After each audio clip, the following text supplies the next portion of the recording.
السلام علیکم۔ آج میں اپنی جو مسلمان بہنیں ہیں ان کو جو ہے وہ شرعی طور پہ جو پردہ کرنے کی حقیقت ہے، جو شرعی طور پر پردہ ہے،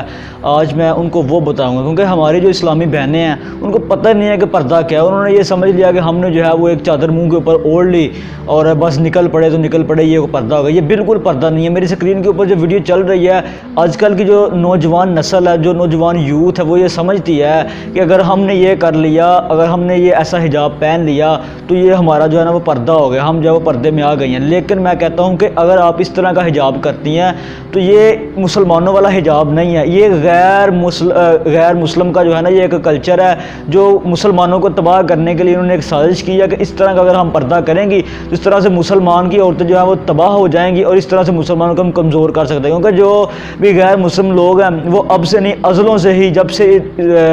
ہمارے دین نے جو ہے وہ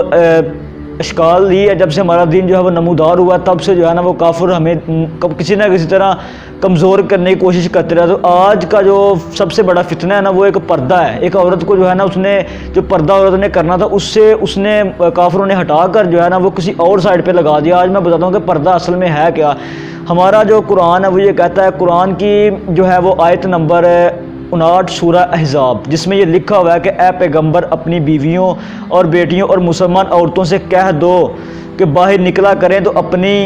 منہوں پر چادریں لٹکا کر گھونگھٹ نکال لیا کریں۔ یہ امر ان کے لیے کہ جب شناخت و امتیاز ہوگا تو کوئی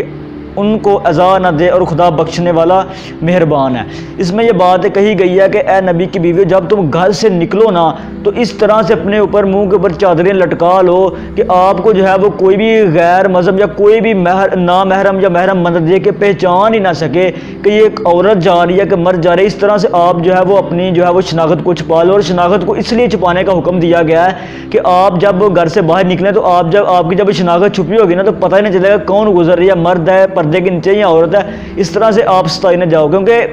اسلام کے آنے سے پہلے مکہ کے جو مشرک لوگ تھے نا وہ عورتوں کو جو ہے نا ستایا کرتے تھے، ان کو تنگ کیا کرتے تھے کہ یہ فلاں کی عورت جا رہی ہے، اس طرح کو الٹی سیدھی ان کو کسی بھی طرح سے تنگ کرتے تھے۔ تو پھر اللہ تعالیٰ نے ان کے لیے پردے کا حکم نازل کر دیا۔ جس طرح سے آج کل کی جو میری یوتھ،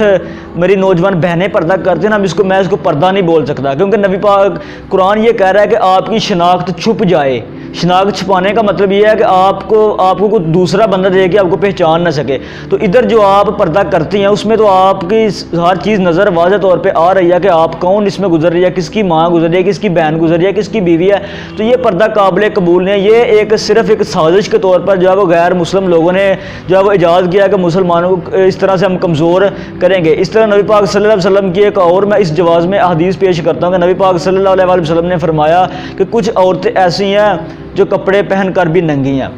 اللہ اکبر۔ کچھ عورتیں ایسی ہیں جو کپڑے پہن کر بھی ننگی ہیں، ان کو جنت کی خوشبو تو کیا، جنت کی خوشبو بھی نہیں سونگھائی جائے گی۔ اللہ اکبر کہ جنت کی خوشبو اتنی بڑی دور تک آپ جو ہے جنت کی خوشبو جو ہے نا وہ آپ سونگھ سکتے ہیں۔ لیکن وہ جو عورتیں ہیں جو کپڑے پہن کر بھی ننگی ہیں، جو اپنے لباس کو پہنتی تو ہیں لیکن نمائش کے لیے پہنتی ہیں، تو اللہ کے نبی نے فرمایا ان کو جنت تو کیا، جنت کی خوشبو بھی نہیں سونگھائی جائے گی۔ تو آج کل کا جو یہ پردہ ہے نا، یہ میں اسی معنوں میں لکھوں گا کہ آپ کے جو پردہ ہے نا وہ آپ کے جتنے بھی اعضاء ہیں وہ تو آپ کے صاف نظر آ رہے ہیں۔ اگر آپ نے جس طرح جو پردہ آپ نے لٹکایا ہوا نا، یہ محض ایک دھوکہ ہے۔ جیسے سپوز کر لیں کہ جس طرح کے آج کل کا جو نظام ہے، آپ جھوٹ بولتے ہیں تو کہتے ہیں ہم اب جھوٹ نہیں بول رہے، کیونکہ قرآن مجید میں فرمایا گیا ہے کہ لعنت اللہ علی الکاذبین، جھوٹوں پر خدا کی لعنت ہو۔ تو ہم نے اب جھوٹ کا نام بدل دیا، یار میں نے بہانہ لگا دیا۔ کیا بہانہ لگایا کہ جی وہ میں فلاں جگہ پہ گیا تھا، وہ بندہ مجھے ملا نہیں۔